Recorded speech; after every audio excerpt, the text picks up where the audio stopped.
Hi there, Father Tim here. Welcome to Children's Chapel today. It's great to be back with you. And today is the second Sunday of Easter. So, did you think Easter was over after last week? Well, guess what? It's still going. Easter is actually 50 days long. So we get to celebrate Easter for a really long time together, which is great because we need a little Easter right now, don't you think? So Easter is actually a season. So there's the day of Easter, which was last Sunday, and there's also the Easter season, which starts on Easter Day and lasts for 50 days through the Feast of Pentecost. Well, today is the second Sunday of Easter. So just like there are other seasons in the year, we have the 12-day long season of Christmas, and we have the 40-day long season of Lent. Easter is a 50-day long season, so we get to celebrate together. We get to celebrate a very happy time of the year, and we get to hear stories about what happened with Jesus after he rose from the dead. Now, during Easter, we like to sing and say Alleluia a lot. You might remember last week during Children's Chapel, Pastor Emily showed us that she had found our Alleluias that we had designed together. So we like to sing and say Alleluia a lot during Easter because it's such a very happy time of the year. Now, we don't say Alleluia during the season of Lent. And part of the reason that we don't say Alleluia during Lent is because it means so much more by the time we're able to say it again during Easter. So we kind of miss it. Have you ever missed someone so much, and then by the time you got to see that person again after a very long time, it meant so much more to be able to see that person?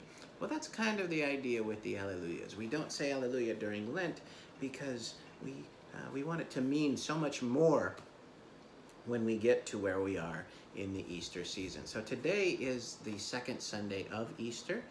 So we are going to sing an Alleluia verse that goes before the Gospel. And then we will read the Gospel together, and we will talk a little bit about the Gospel because it's a pretty interesting story. The story that we read in the Gospel according to John on the second Sunday of Easter. So I invite you to sing along with me this Alleluia verse before the Gospel. I'll play it through on the guitar a few times, and I'll sing it, and I invite you to sing along with me. There's only one word that we have to remember, and that's Alleluia. We just keep repeating Alleluia all the way through. Okay, so please join me.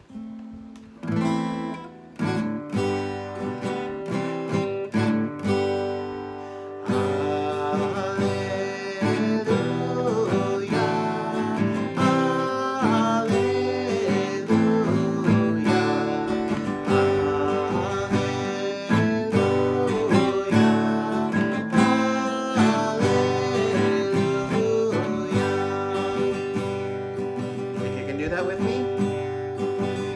Let's give it a try.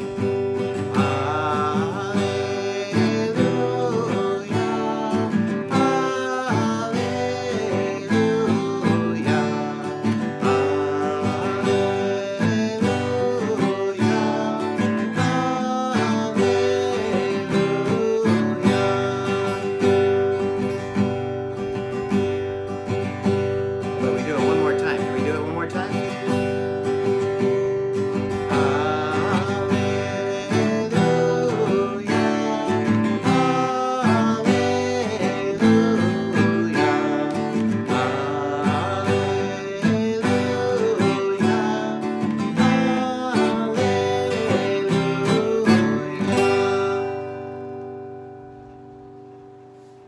Well, that was pretty fun, wasn't it?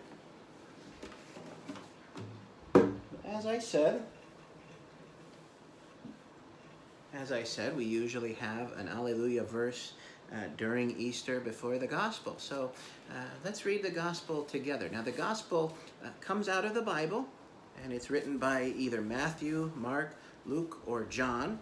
And today, our Gospel reading comes from the Gospel according to St. John. But Thomas, who was called the twin, was one of the 12, was not with them when Jesus came to them. So the other disciples told him, "We have seen the Lord." But he said to them, "Unless I see the mark of the nails in his hand, and put my finger in the mark of the nails and my hand in his side, I will not believe." A week later, his disciples were again in the house, and Thomas was with them.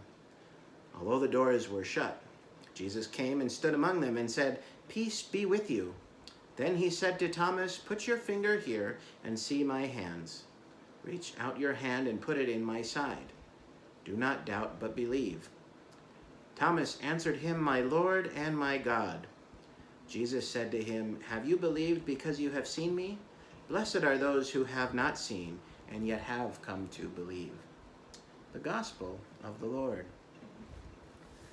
Well, this is a very important Gospel reading because we get the nickname for Thomas from today's Gospel reading. So Thomas is one of the 12 disciples.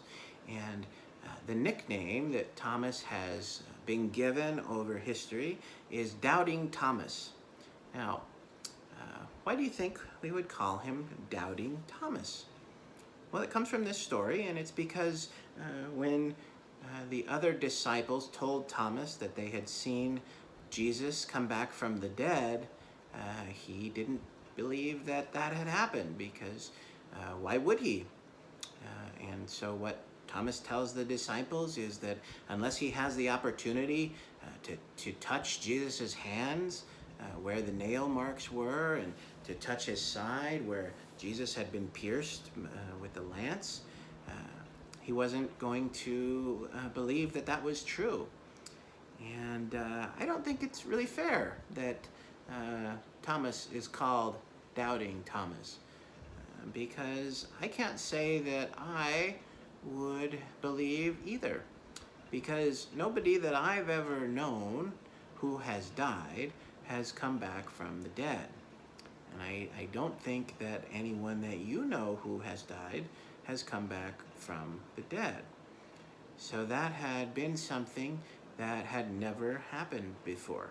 Now, the really good part about this story is that when Jesus does appear to Thomas, and he allows Thomas to examine his hands and to touch the nail marks where the nails had been that nailed Jesus to the cross, Thomas does believe.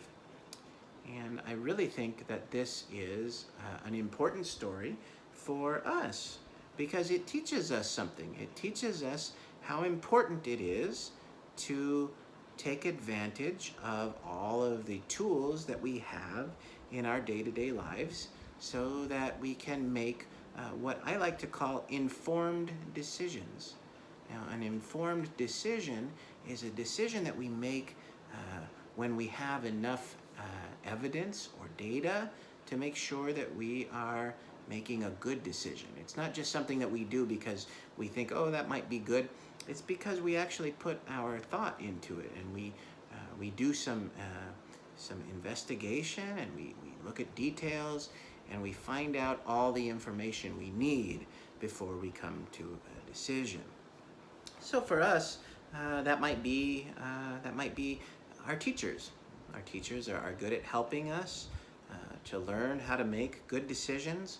Our parents are good at helping us to make decisions. Our grandparents, maybe our aunts, our uncles, the other people in our lives, maybe our older brothers or older sisters, people who have already had experience with certain things.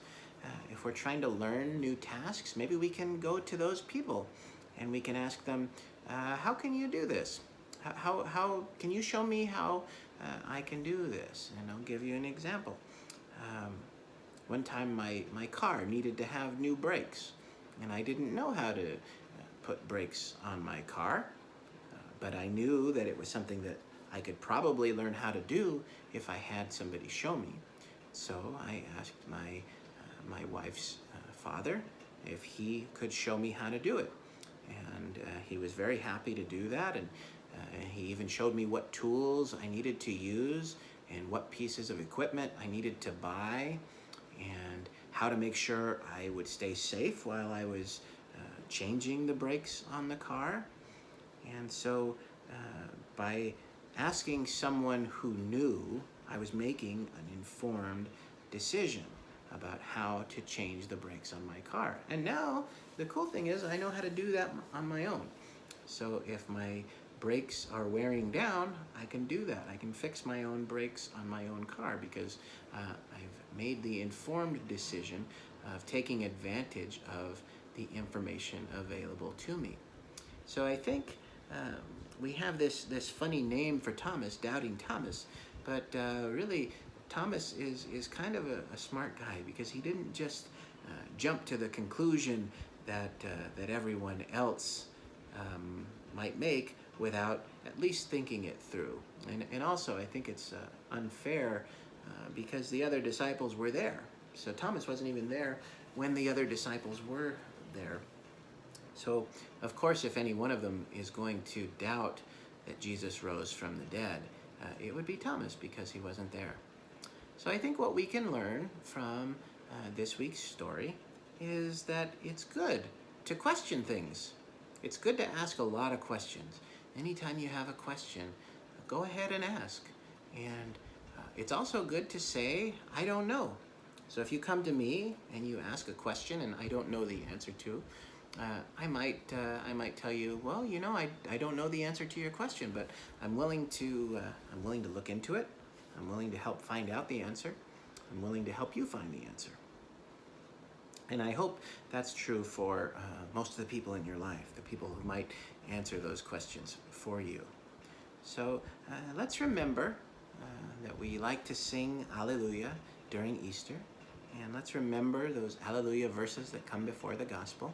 And also, let's remember the importance of questioning, asking questions, and making sure we get all the information we need before we come to a conclusion. And that way we can make better decisions in our lives, decisions that will help us in our lives. So next week, it'll be the third Sunday of Easter. So remember, Easter continues.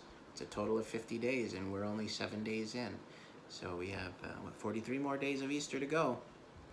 So we invite you to join us next week. We will be back with Children's Chapel, and we will be here with you to celebrate more Easter with you. So once again, happy Easter and happy second Sunday of Easter. Take care.